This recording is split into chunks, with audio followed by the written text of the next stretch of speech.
বাংলাদেশের দিকে তাকান, যারা এই দেশে ইসলাম প্রতিষ্ঠার জন্য কাজ করে, যারা এই দেশে আলেম ওলামা আছে, যারা এই দেশে মসজিদের ইমাম, মসজিদের মুয়াজ্জিন আছে, তাদের কোনো লোক কোনো অমুসলিমের উপরে অন্যায় অবিচার করেছে কোনো দলিল, কোনো প্রমাণ পাওয়া যাবে? কারা করে? করে হলো ওইসব লোকেরাই যারা রাজনৈতিক তল্পিবাহক, ভেলকিবাজ এবং একটা শ্রেণীর অমুসলিমরা যেই দলটাকে তাদের গার্জিয়ান মনে করে, ওই দলের লোকেরাই তাদের উপরে জুলুম অত্যাচার করে, আর কেউ করে না। আর আল্লাহ যদি কাউকে শেষ করতে চায়, ক্ষমতা, বাহিনী, ক্যাডার সব থাকলেও এমন ভাবে পালাইয়া যায়, আমও যায়, সালাও যায়, গটি বাটি সবই যায়। আয়নাঘর বানাইছে, এখনো পর্যন্ত তাদের লোকেরা কয় আয়নাঘর বলতে নাকি কিছু নাই। এই দলের মানুষগুলো এতটাই নিষ্ঠুর, এতটাই ভয়ঙ্কর, এই 15 বছর এত জুলুম অত্যাচার করার পরেও এদের একটা সমর্থকের মুখে কোনো অনুশোচনা পাওয়া যায় না। একটা টাটকা ফেরাউন, মুসার যুগের ফেরাউন যদি জীবিত হইতো, এদেরকে ওস্তাদ মানত। মাহফিলের মাধ্যমে মাহবুদের শুকরিয়া আদায় করে সবাই আওয়াজ করে পড়ি আলহামদুলিল্লাহ। قال رسول الله صلى الله عليه وسلم والحمد لله تملأ الميزان। রাসূল সাল্লাল্লাহু আলাইহি সাল্লাম বলেন, যে ব্যক্তি আলহামদুলিল্লাহ পড়বে, আল্লাহ হাসরের দিন আলহামদুলিল্লাহর ফজিলতে তার মিজানকে পরিপূর্ণ করে দেবে। রাসূল সাল্লাল্লাহু আলাইহি সাল্লামের উপরে দুরূদ ও সালাম বর্ষিত হোক সোনার মদিনায়, রওজা মুবারকে। আমরা যে নবীর উম্মত হতে পেরেছি, তিনি বিশ্ব নবী, শেষ নবী, তারপরে পৃথিবীতে আর কোনো নবী আসবে না। পৃথিবী যতকাল বেঁচে থাকবে, রাসূল সাল্লাল্লাহু আলাইহি সাল্লামের নবুয়ত ততকাল বেঁচে থাকবে। পড়ি সাল্লাল্লাহু আলাইহি ওয়াসাল্লাম। বিশ্বের বিভিন্ন দেশে দিন প্রচারে যারা জানমাল কোরবান করেছেন, বিশেষ করে বাংলাদেশে দিনকে বিজয়ী করার জন্য, দিনের মর্যাদা অক্ষুণ্ণ রাখার জন্য যারা আল্লাহ পাকের রাস্তায় জানমাল কোরবান করেছেন, এই ধারাবাহিকতায় সর্বশেষ যিনি যোগ হলেন আজকে দ্বিপ্রহরের দিকে, আমাদের প্রিয় ভাই অ্যাডভোকেট সাইফুল ইসলাম আলিফ সহ আল্লাহ প্রত্যেকের জানমালের কোরবানি কবুল করুন। আল্লাহ আমাদের এই বাইশদেরকে শহীদ হিসেবে কবুল করুন। সেই সাথে 15 বছরের বেশি সময় জাতির উপরে বসে থাকা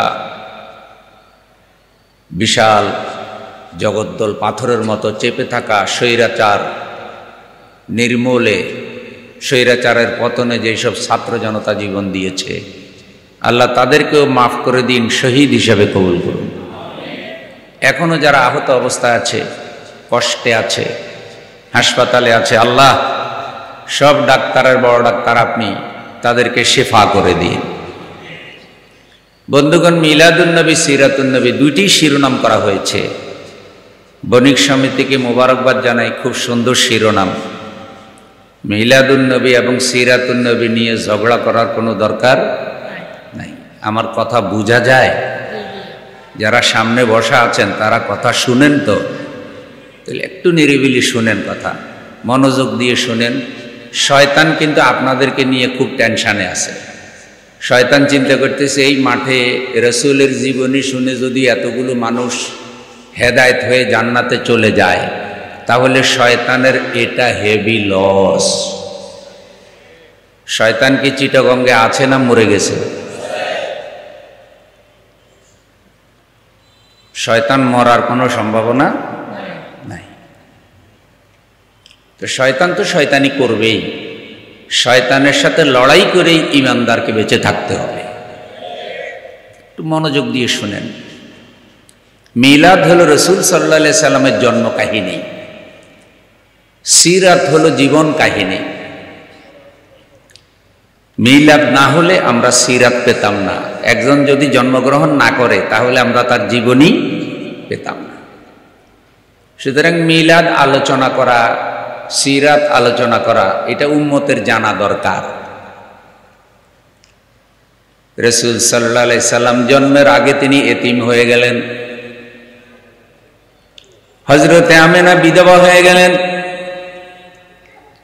এই পৃথিবীতে একজন স্ত্রী লোকের জন্য এর থেকে দুঃখের সংবাদ আর হতে পারে না যে তার গর্ভের মধ্যে বাচ্চা রেখে তার স্বামী ইন্তেকাল করেছে।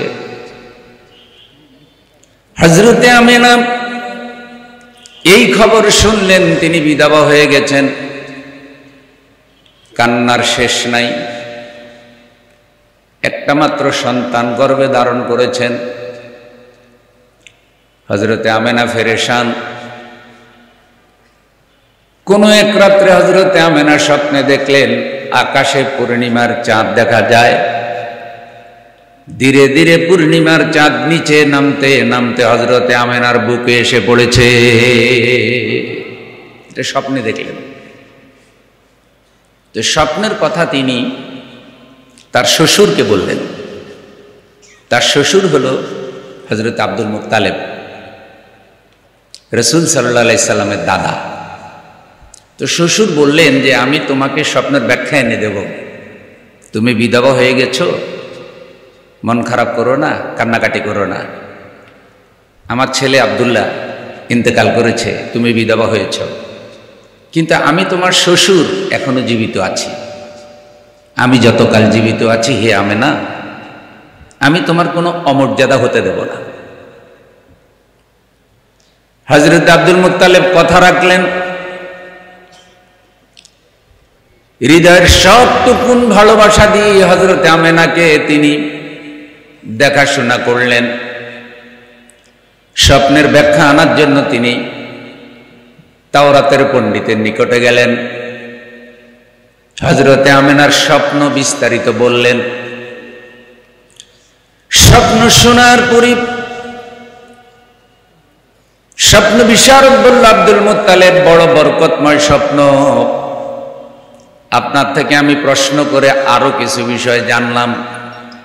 ওই সময় স্বপ্ন ব্যাখ্যাদাতা আব্দুল মুত্তালিবকে কিছু প্রশ্ন করেছিলেন।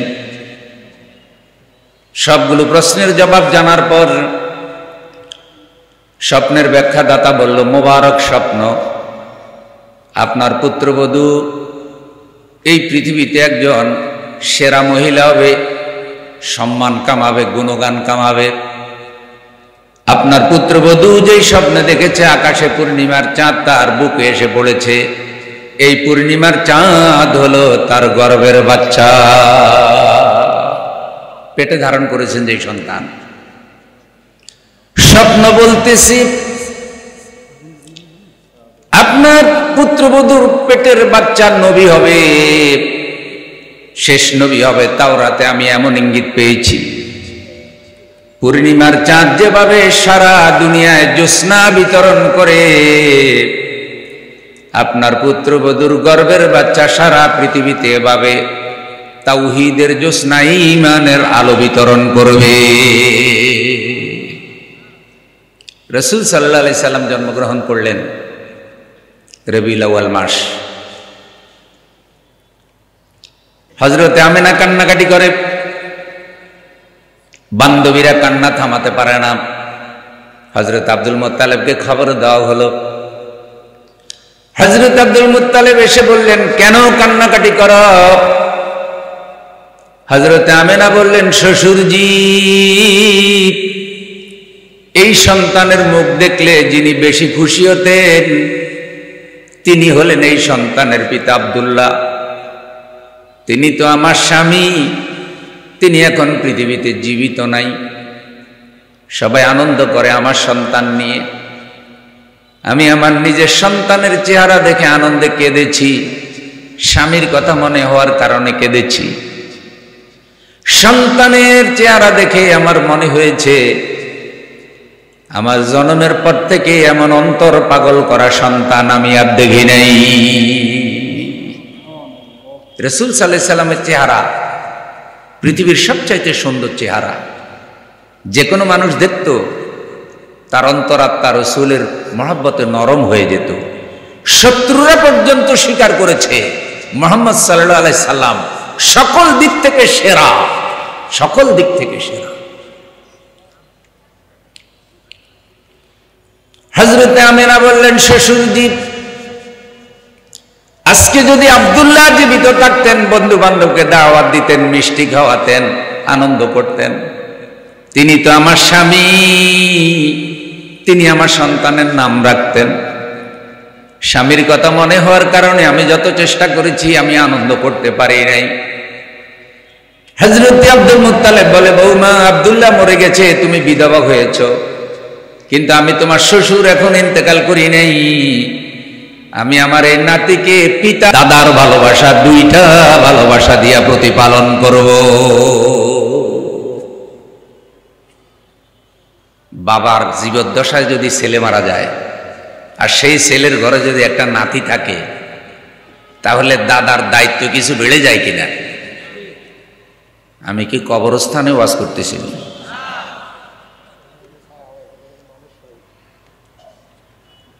দাদার দায়িত্ব বেড়ে যায়, কারণ ছেলে মারা গেছে, এখন নাতি।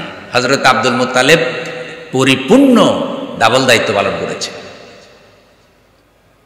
রাসূল সাল্লাল্লাহু আলাইহি সাল্লামের সিরাত অতীতে আলোচনা হয়েছে। কিয়ামত পর্যন্ত মানুষ আমাদের নবীর সিরাত আলোচনা করবে, শেষ করতে পারবে না। আল্লাহর আকাশের নিচে জমিনের উপরে এইরকম মহামানব আর একজনও আসে নাই। সিরাতের কিতাব বাংলা ভাষায় ৪৫০০-এর বেশি ছাড়িয়ে গেছে, রচনা এবং অনুবাদ মিলায়। এখনো লেখা হচ্ছে, ভবিষ্যতে লেখা হবে। পৃথিবীতে আর একজনও এমন মানুষ পাবেন না যার জীবনের উপরে এত কিতাব রচিত হয়েছে। সুবহানাল্লাহ বলা যায় না? আচ্ছা ভাই, যারা ফুটবল খেলা দেখে, ফুটবল খেলা দেখে যখন তাদের প্রিয় খেলোয়াড় গোল দেয়, তো ফুটবলের সমর্থকেরা গোল বলেনি, আস্তে বলে না জোরে বলে? খুশিতে পায় জুতা মাথার উপরে মারে, জামা খুলে ফেলায়, ড্যান্স মারে। কেন? প্রিয় দল গোল দিয়ে দিছে। এই যে কোটি কোটি মানুষ একটা গোলের দৃশ্য দেখে গোল বলে, কয়টা সওয়াব হয়? যুবকদের ধারণা ১০-১২টা নেক তো হবেই, হবে না। রাসূল সাল্লাল্লাহু আলাইহি সাল্লাম বলেন, দ্বীনের কথা শুনে, কোরআনের কথা শুনে, হাদিসের কথা শুনে, অথবা স্বাভাবিকভাবে কেউ যদি সুবহানাল্লাহ, আলহামদুলিল্লাহ এই তাসবিহগুলি উচ্চারণ করে, আল্লাহ রাসূল বলেন, ওয়া সুবহানাল্লাহ ওয়াল হামদুলিল্লাহ তামলাআন আও তামলাউ মা বাইনাস সামাওয়াতি ওয়াল আরদ। হুজুরের যে উম্মত এই তাসবিহগুলি বলবে, আল্লাহ সেই উম্মতের জন্য আসমান থেকে শুরু করে জমিন পর্যন্ত এই খালি জায়গাটা নেক আমলে পুরা করে দেবে। রাসূলের কথা সত্য নেই? কত ভাগ সত্য? আবার বলেন, কত ভাগ? অসত্য হওয়ার কি ২-১ ভাগ সম্ভাবনা আসেনি? তাহলে আসমান থেকে শুরু করে জমিন পর্যন্ত খালি জায়গাটা নেক আমলে পুরা হোক আমাদের জন্য, এটা কি চাই? গলার ভলিউম ফুল দিয়ে বলতে হবে সুবহানাল্লাহ। সবাই বলে নাই। এতগুলি মানুষ সুবহানাল্লাহ বললে সুবহানাল্লাহ শান কিরকম হওয়ার কথা কিছু বুঝি নাকি? স্লোগান দিতে দিতে ক্লান্ত হয়ে গেছেন, নাকি ভোটের জন্য জমা রাখছেন গলা? ২ হাত উঁচু করে বলতে হবে সুবহানাল্লাহ, আলহামদুলিল্লাহ, নারায়ে তাকবীর। এই তো বুঝা গেল। হযরত আব্দুল মুত্তালিব পরিপূর্ণরূপে এই দায়িত্বটা পালন করছেন। আল্লাহ রসুলকে নিয়ে তিনি কাবাঘরে চলে গেছেন। ভাই, আমি সামান্য একটু ভূমিকা দিয়ে উপাসনার দিকে যাব, আমি লম্বা কথা বলবো না। কাবাঘরে গিয়ে তিনি রাসূল সাল্লাল্লাহু আলাইহি সাল্লামকে কোলে করে আনন্দ করতেছে। এক পর্যায়ে রাসূল সাল্লাল্লাহু আলাইহি সাল্লামের হাত কাবা ঘরের দেওয়ালের সাথে লাগিয়ে দিয়েছে শিশু নবীর হাত। সেই দুইটি হাত আকাশের দিকে উঁচু করে ধরেছেন আব্দুল মুত্তালিব, কেঁদে কেঁদে বলতেছেন, ওগো কাবা ঘরের মালিক আল্লাহ, জন্মের আগে আপনি আমার এই নাতিকে এতিম বানিয়েছেন। মা মারা গেলে এতিম হয় না, নাবালক অবস্থায় যদি কোনো সন্তানের বাবা মারা যায় তাকে এতিম বলে। হযরত আব্দুল মুত্তালিব কেঁদে কেঁদে বললেন, কাবা ঘরের মালিক আল্লাহ, আব্দুল্লাহ যদি বেঁচে থাকতো আজকে আমার এই নাতির নাম রাখার জন্য আসতো। বৃদ্ধ বয়সে আমি দাদা হিসাবে ছেলের দায়িত্ব পালন করার জন্য এসেছি। তুমি আমার অন্তরে আমার নাতির জন্য একটা সুন্দর নাম এলহাম করো, দান করো। এমন একটা নাম নাতির জন্য রাখবো যেই নামটা শুনলে জগৎবাসীর অন্তরে আমার নাতির জন্য মহব্বত, ভালোবাসা সৃষ্টি হয়ে যায়। একটা বরকতপূর্ণ নাম বাছাই করা, এটা কিন্তু বিরাট ব্যাপার। আল্লাহর কাছে তিনি চেয়েছেন, আল্লাহ তাআলা আরশে আজিমে তার আখিরি নবীর নাম হেফাজত করেছেন মুহাম্মাদুর রাসূলুল্লাহ। এই হলো এক বর্ণনা। আরেক বর্ণনায় বলা হয়েছে, হযরত আব্দুল মুত্তালিব কাবা ঘরের বারান্দায় বসে আল্লাহ রসুলকে নিয়ে আনন্দ করে। ভাই, বুড়াকালে যারা নাতি পায়, আরো কি অসুন্দর নাতি না সুন্দর নাতি? অল্প সুন্দর না অনেক সুন্দর? তাই দাদার তো আর আনন্দ থামে না। এটা আপনারা এখন বুঝবেন না, যারা নাতিওয়ালা দাদা আছে তারা একটু বেশি বুঝবে, আর আপনারা যখন দাদা হবেন তখন বুঝবেন। হযরত আব্দুল মুত্তালিব নবীজিকে কোলে করে কাবা ঘরের বারান্দায় আনন্দ করতেছে। তার একজন বন্ধু সিরিয়া থেকে ব্যবসা করে যাচ্ছিল, দূর থেকে দেখে দৌড়ে আসলো, আব্দুল মুত্তালিব, তুমি তো ব্যবসা বাণিজ্য ছেড়ে দিয়েছ, অনেকদিন তোমাকে পাই না,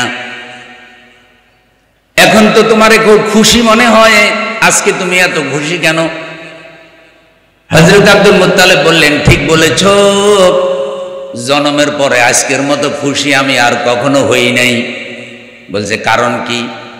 তখন আল্লাহর রসুলকে বন্ধুর সামনে ধরলেন যে এই বয়সে আল্লাহ তাআলা আমার একটা নাতি উপহার দিয়েছেন, এই নাতি পাওয়ার কারণে আমি খুশি। বিশ্বনবীর চেহারার দিকে তার বন্ধু তাকিয়ে আছে। এক পর্যায়ে হযরত আব্দুল মুত্তালিব দেখলেন বন্ধুর দুই চোখ দিয়ে পানি বের হয়ে বুকের মধ্যে পড়তেছে পানির ফোঁটা। হযরত আব্দুল মুত্তালিব জানতে চাইলেন, বন্ধু তুমি কাঁদো কেন? বন্ধু বলতেছে, আব্দুল মুত্তালিব, তোমার নাতিকে যখন আমার সামনে তুমি তুলে ধরেছ, আমার মনে হলো পূর্ণিমার চাঁদ যেন আমার সামনে নেমে এসেছে।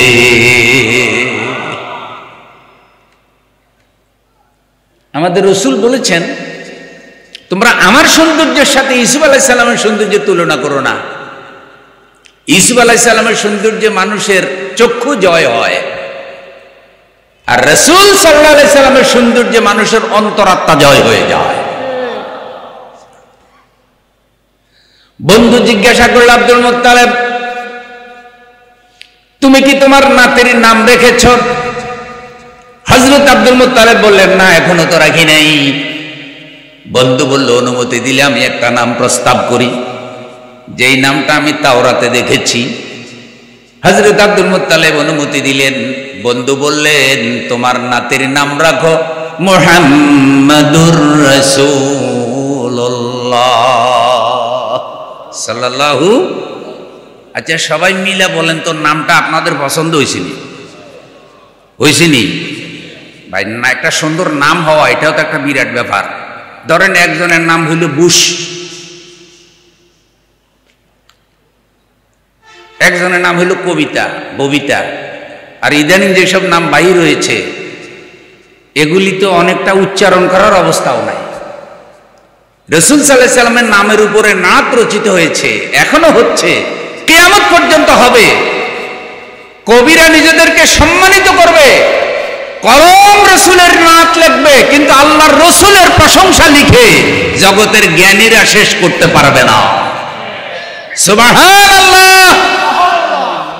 বাংলা ভাষার কবি কাজী নজরুল লিখছে না, মোহাম্মদ নাম যতই জপি ততই মধুর লাগে, ত্রিভুবনের প্রিয় মোহাম্মদ এলো রে, তোরা দেখে যা আমেনা মায়ের কোলে, মধু পূর্ণিমার ওই শেথা চাঁদ।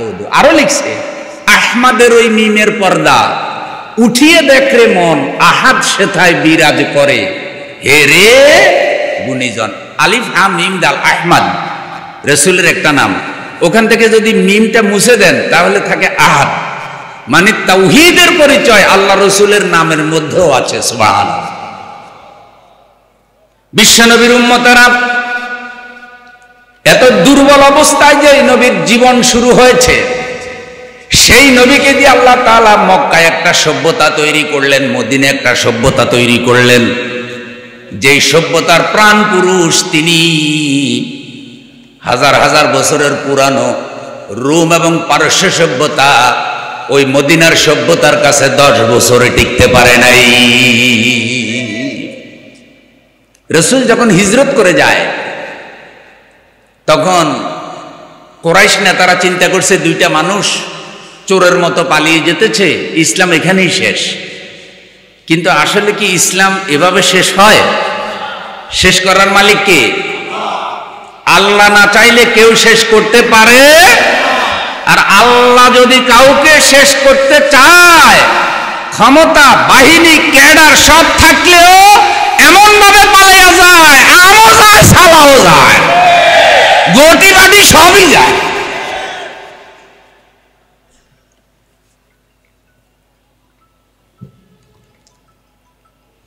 মদিনায় হিজরত করলেন রসুল, একজন, দুইজন, তিনজন করে মুসলমান বাড়তে থাকলো। আজকে শত শত কোটি মুসলমান। পৃথিবীতে এমন কোন দেশ নাই যেই দেশে একজন মুসলমান আপনি পাবেন না। যেখানে মুসলমান আছে সেখানে আল্লাহু আকবার ধ্বনিও আছে। রসুলকে তারা শেষ করে দিতে চেয়েছে, পারে নাই। বাংলাদেশের এই প্রেক্ষাপটেও কালেমার আওয়াজকে, ইকামতে দ্বীনের আওয়াজকে শেষ করে দেওয়ার জন্য বহু চেষ্টা করা হয়েছে। কোরআনের আইনের পক্ষে কথা বলার কারণে বিশ্বনন্দিত মুফাসসিরে কোরআনকে পর্যন্ত 13 বছর জেলের ভিতরে রেখে হত্যা করা হয়েছে। হত্যা করা হয়েছে বাংলাদেশের সোনার মানুষ নিজামী রাহিমাহুল্লাহ সহ, আব্দুল সুবহান, মাওলানা আব্দুল সুবহান রাহিমাহুল্লাহ, মাওলানা একেম ইউসুফ রাহিমাহুল্লাহ সহ, আধ্যাত্মিক রাহবর বাংলাদেশের তরুণদের আইকন অধ্যাপক গোলাম আযম রাহিমাহুল্লাহ সহ অনেক নেতাকে। কিন্তু কালেমার আওয়াজকে বন্ধ করা সম্ভব? ভবিষ্যতে ইনশাআল্লাহ হবে না।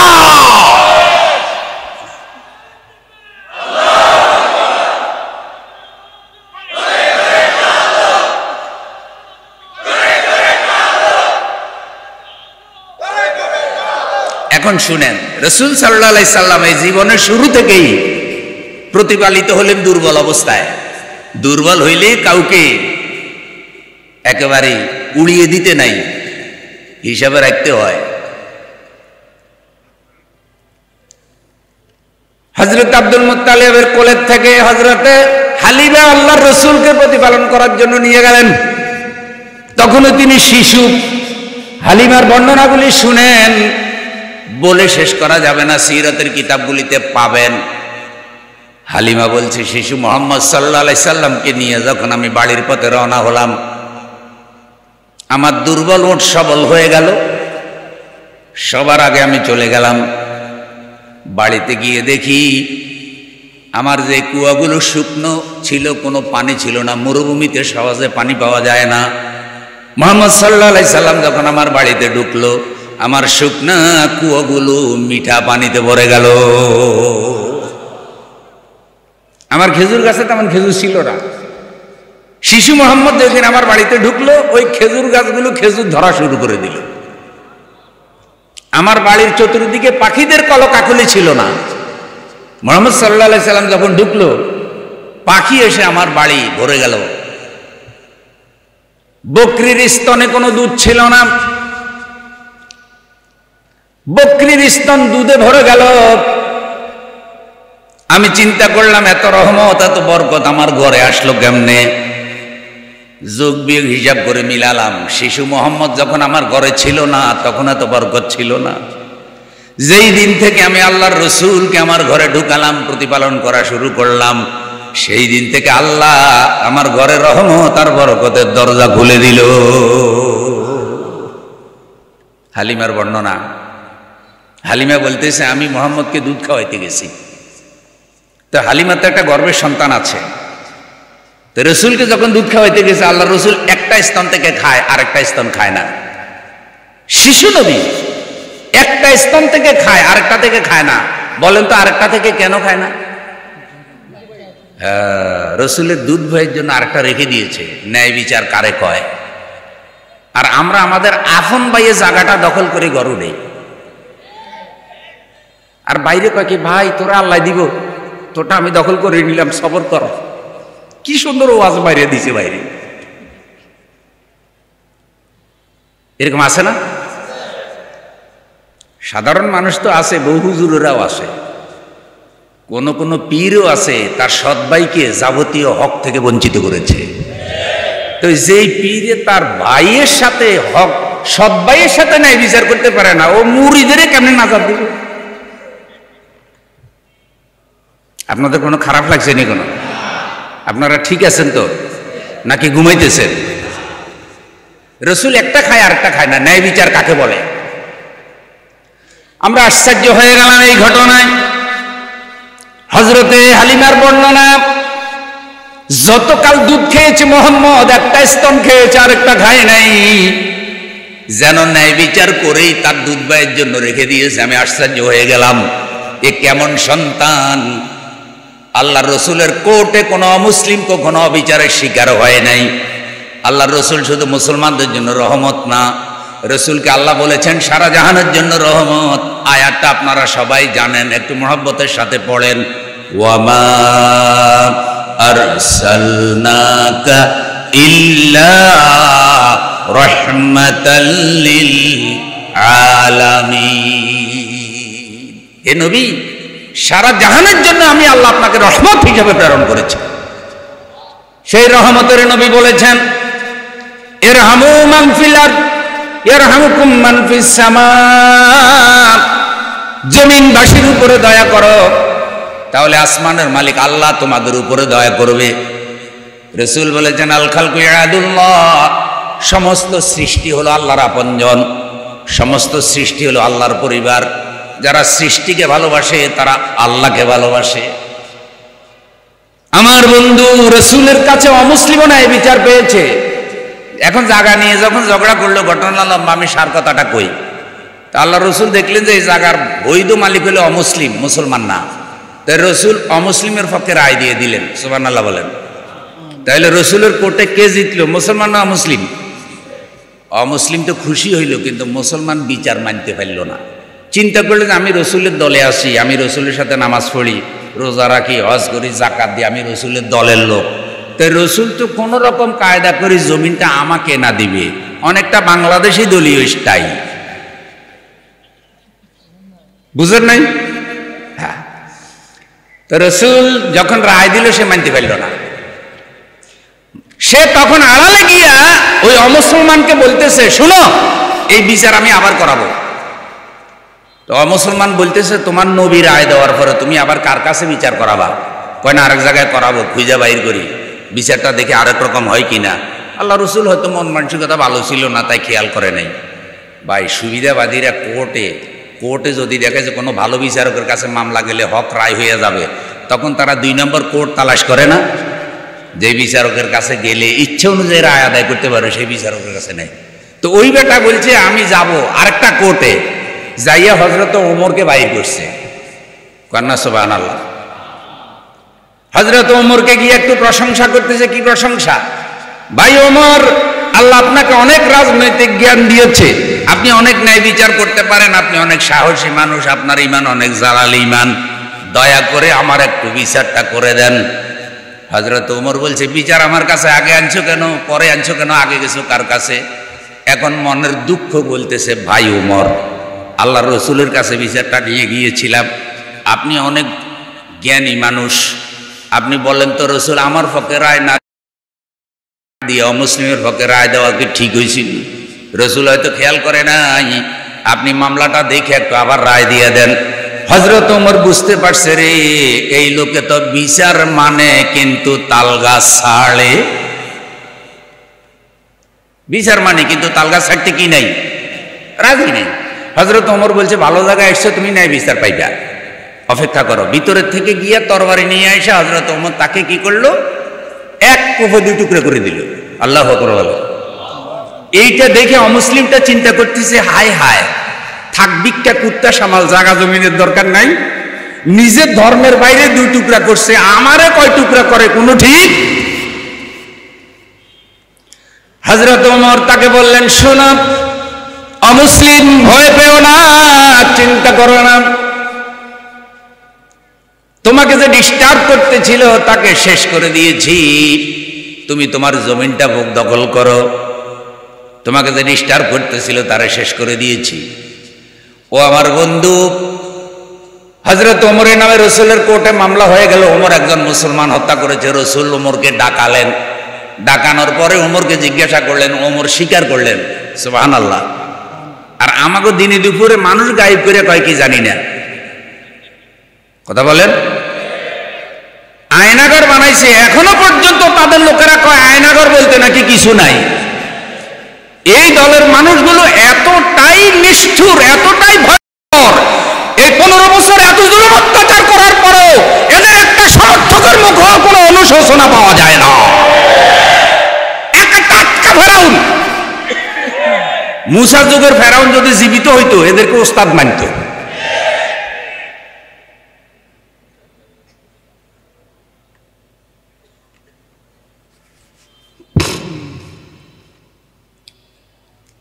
হযরত ওমর বলছে, হুজুর আমি মারছি, ইচ্ছা করে মারছি, এক কোপে না মারলে আর কোপ দিতাম না, মাইরা ছাড়তাম না।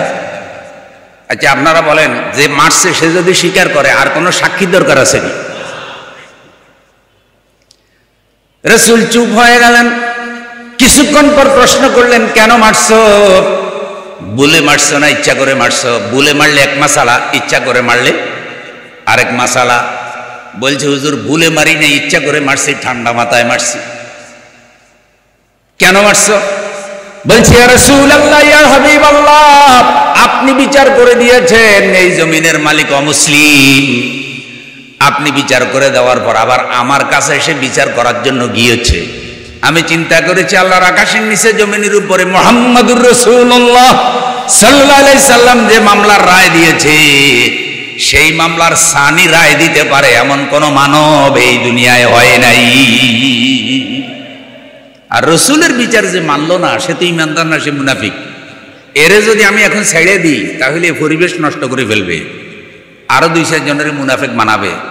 তখন আমি আল্লাহর কাছে শুকরিয়া করলাম, আল্লাহ এই লোকের তুমি জাগা মতে আনছো, এ কারণে শুরুতেই অপারেশন করে দিছি যাতে আর কোনো ডিস্টার্ব করতে। রাসূল সাল্লাল্লাহু আলাইহি সাল্লাম চুপ হয়ে গেলেন। আল্লাহ রসুল হযরত ওমর সম্পর্কে বলেছে যে আমার পরে যদি নবুয়তের দরজা খোলা থাকতো তাহলে আল্লাহ তাআলা হযরত ওমরকে নবী বানাইতেন। ও আমার বন্ধু, আয়াত নাজিল হয়ে গেল, যার সারাংশ হলো, হে নবী বলে দেন, ফালা ওয়া রাব্বিকা লা ইউমিনুনা হাত্তা ইউহাক্কিমুকা ফীমা শাজারা বাইনাহুম, আপনার রবের কসম, কোন ব্যক্তি ততক্ষণ পর্যন্ত মুমিন হতে পারবে না যতক্ষণ পর্যন্ত রাসূল সাল্লাল্লাহু আলাইহি সাল্লাম কোরআন দিয়ে রায় দেওয়ার পর, বিচার করে দেওয়ার পর সেই বিচার সন্তুষ্ট হইয়া খুশি হইয়া যদি না মানে, খুশি হইয়া মানতে হবে, বেজার হইয়া মানলে হইবে না। যে রসুলে তো রায় দিছে, মানতে তো চাইছিলাম না, বাধ্য হইয়া মানলাম, এরকম হলেও হবে না, খুশি হয়ে মানতে হবে। ততক্ষণ তোমাদের মধ্যে কেউ মুমিন হতে পারবে না। তাহলে হযরত ওমর যে কাজ করেছে, এই কাজের পক্ষে আল্লাহ আয়াত নাযিল করে ওমরকে সমর্থন করছে। একটু সুবহানাল্লাহ বলা যাবে? এবার যেটা বোঝানোর জন্য কথাটা কইলাম, আল্লাহর আইন বিরোধীদের কপাল ভালো, একামতে দ্বীনের বিরুদ্ধে লাফায়ে লাফায়ে মিছিল করো, কপাল ভালো তোমাদের যে ওমরের মতো মুসলমান এখন নাই। হযরত ওমর যদি আজকে জীবিত থাকতো তোমাদের একটারও কল্লা রাখতো না, মাথা রাখতো না।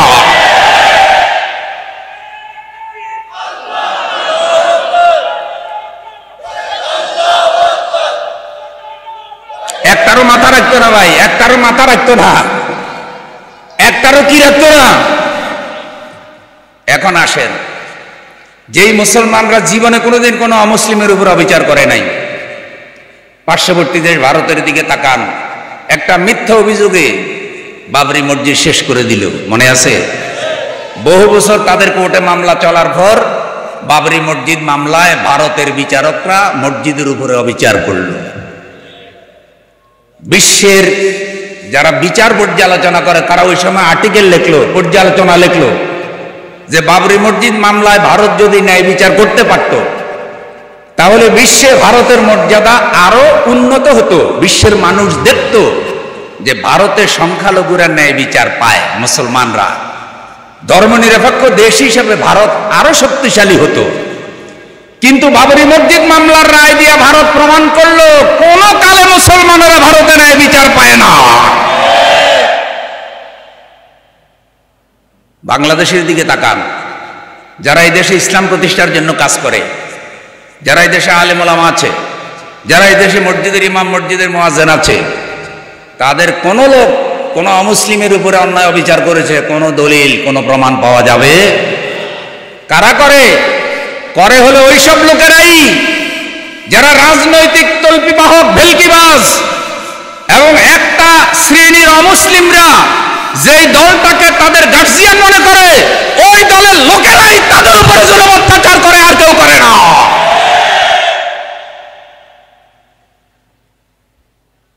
আমি একটা ছোট্ট পয়েন্ট দিই আল্লাহর হস্তে, কারো উপরে আমাদের কোনো আক্রোশ নাই, আমরা হক কথা বলার জন্য আসছি। দাস, চিন্ময় দাসকে গ্রেফতার করেছে সরকার, এখানে মসজিদের দোষ কি? আমার কথা কি বুঝছেন? তাহলে মসজিদ ভাঙতে যাবে কেন? এটা কি মুসলমানরা করছে? এটা কি মসজিদই করছে? আচ্ছা, মসজিদ রক্ষা করার জন্য যারা গেল তাদের উপর হামলা হবে কেন? যদি আপনাদের কোনো অভিযোগ থাকে, কথা থাকে, যারা গ্রেফতার করছে তাদেরকে বলেন। কিন্তু আপনাদের বক্তব্য, বিবৃতিও তো বাংলাদেশের মুসলমানরা বহু বছর যাবত দেখতেছে যে আপনারা আসলে কি মানব সেবা করেন, আপনারা কি সমাজে ভালো কাজ করেন, নাকি আপনারা এই দেশে ফ্যাসিবাদ, জুলুমবাজ, স্বৈরাচারের দালাল। অন্যান্য হিন্দুদের সাথে কোনো আমাদের অভিযোগ নাই, তারা তাদের ধর্ম পালন করুক। এই ঘটনাকে সকল হিন্দুদের সাথে জড়িত করার সুযোগ নাই। কিন্তু মনে রাখবেন, তদন্ত করলে, খোঁজ খবর নিলে দেখা যায় সব জায়গায় ঘটনা একজন, বিভিন্ন নামে আসে। আসে কারা? ওই মহিলা ফেরাউনের মুরিদেরা।